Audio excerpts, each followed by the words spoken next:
everybody. Adam Savage outside of my cave, actually in one of my happiest places I get to go. I am in the warehouse of Prop Store with my friend Brendan Allinger, and we have some amazing things to show you guys today.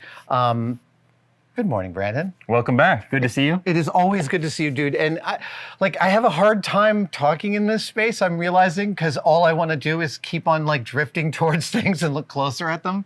Well, we try to come up with some fun things to show you. This must be an occupational hazard for you too, though. It is, yes. You get tempted quite frequently, yes. I would imagine if you go to a collector's house to go look at one piece, you might be like, but wait a minute. It's definitely the most fun part of the process for us is just the discovery, what might be out there. Sometimes things come up that we've never even heard of, Because we've been in it so long, we have a pretty good idea of what exists from many different films. Yeah. But then, a gem will show up that no one's ever heard of, no one ever even had a whisper of, and it's just like, wow, where did that come from? So that's literally probably for me the most exciting part of the job is that idea, that concept of what else could exist in somebody's garage that the fans don't even know it's still in existence. It's like a type of cultural archaeology. And this is for an auction coming in June. Yes. This is I think the most impressive cadre of props I've seen in this space, and we've been here a bunch of times. Yeah, well, thank you for saying that. It's actually the biggest lineup that we've had to date. It's over 1,800 lots. I think in total over 600 movies and television shows represented. So there is a lot of stuff, and you can see behind us this is just a sampling of some of the highlights. Yeah. If you go through the catalog in total, there's so much stuff there. Okay. To business here, there are a couple of holy grail props for me in front of us right here. We have two Tarantino films represented, the Bride's Sword from Kill Bill and Aldo Raine's knife from Inglourious Basterds. You didn't know this when I showed up this morning, but I literally replicated this only 2-3 weeks ago. How cool is that? I know. And now you got the real one in your hand. Now I got the real one in my hand. I am learning so many things that I had questions about. You get really good reference for something like this. But tell me about this piece. Yeah, so this came into us, I think this is actually the first one that we've handled. And so this is a cast resin version. Obviously, I don't have to tell you, they always have multiple styles, right? So this is not necessarily going to be for close-ups because the blade is not true metal, the handle is not a true material. It's just a one-piece cast item, but it does have the leather sheath with it, which is very nice. Yeah. And This is the hardest thing to see in screenshots of the film. I kept on looking. I'm like, what does that sheath look like? Is that right? Yeah. Or you just never get a look at it? No, you don't get a clear look at it, and sometimes it looks black, sometimes it looks brown, but it's always sort of, I had to adjust lots of lighting, and I really still couldn't see. And of course, that's one of the great parts of collecting all this stuff is getting to look at the details that you never see on screen, that somebody made, some artist or craftsman put into the piece, but it's just, for whatever reason, it doesn't show up well on camera. And this was this is absolutely, I feel really confident this is absolutely what Brad Pitt was wearing on his belt. I'm curious, so you and I were talking about what this green is here? Yeah. Well, so he wore it on his belt like this, and as you can see from the stitching here, the green is stitched in, so clearly they were thinking, we don't want the blade touching Brad's actual belt, which would make sense. You wouldn't want a steel blade rubbing on the leather of your belt, so they're protecting it a little bit. It's just a guard. That's it. Yeah. Is the sheath what you expected it to be? No, it's way simpler than I thought. Right. I was getting super complex in my head, and they did something much simpler. Not much to it. Yeah. I don't know if my sewing machine can make it through this much leather, but I do have a cobbler nearby. And the knife itself, what you expected? The knife itself, okay, so a couple things. One, I think I got the antler exactly right, except the antler they used for the film has a lot more contour than your average elk antler. Okay. Which is neat.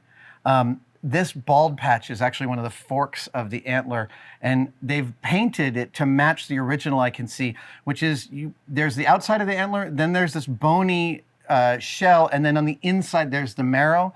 Clearly on the original they ground past the shell into the marrow, and I grappled with this on my knife because I could see that I was getting close to the marrow, and I wasn't sure, because again, you can't see that patch in the film.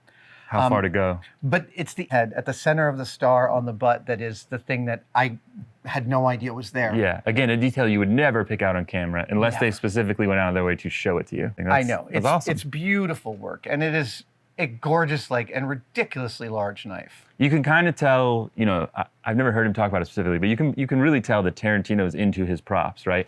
Obviously, he's a detail-oriented guy. He's into all aspects of his film, but just the props stand out and the details, and it's not just a standard military knife. It's like it has to have a special handle. It has to be something that fits the character, helps drive the character's image, right? Absolutely. And Aldo Raine talks about having this deep American history. I can't even remember the narrative, but like they imbued the knife with all of that sort of early Americana, Daniel Boone sort of ethic.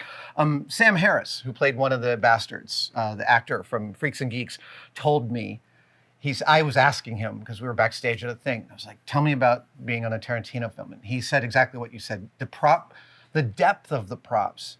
Each one of them has a wallet in their costume with money from the time and picture, like there's coins in your pockets. Tarantino makes it a complete and total immersion. Yeah, and he also very famously keeps a lot of his stuff, has a lot of his stuff. I've seen costume exhibits where the bride's costume is on display and it's from the collection of Quentin Tarantino. So I think he's a prop fan himself, which not all directors are actually, but some of them are into it. And I think he's one of them. And that's part of why these are special, is that there's actually more content around from Inglourious Basterds. Kill Bill is pretty thin on the ground. There's just not that much gear out there in the collector space. This is the only Hattori Hanzo sword that I've ever seen in private hands. I will tell you that we talked about this earlier. I was offered to buy this sword a long, long time ago and could not afford it at the time. This exact one. This exact one, I believe. Yeah, so it's made the rounds. It made the rounds. It is so beautiful to see it in person. This is the first time I've actually seen it. It was only in pictures. It is incredibly lightweight. We were talking off camera. You think this might be a bamboo blade. I think you might be right. It's so light, right? It's so light. And I've heard that they do that just safety, because the bamboo will snap so easily. If it hits something that it shouldn't hit, it breaks. So, they'll make many bamboo swords. I have no idea how many they made for Kill Bill, but let's say they made a dozen or more possibly. And then a lot of them broke during filming. But actually what's impressive is if you sort of consider it as a potentially disposable piece, there's a huge amount of work that's gone into the whole thing. Maybe just the blades were changeable. I mean, you can see it's still dressed with stage blood. I love that it's still got blood on it. When you pick it up, those are the two things that stood out to me. Is one, it's foil wrapped blade that's giving it that metallic sheen, and B, the blood is still on it, which is wonderful. So when I had a replica built many years ago, and I did a video on it. We'll link it in the description. A friend of mine actually found all the companies that supply these specific findings in Japan and assembled a Kill Bill sword for me from all these findings. But one of the things that we did not get perfectly right is just how extreme the taper on the blade is. And that's a very specific design element. I don't see a lot of katanas with that kind of taper in the middle.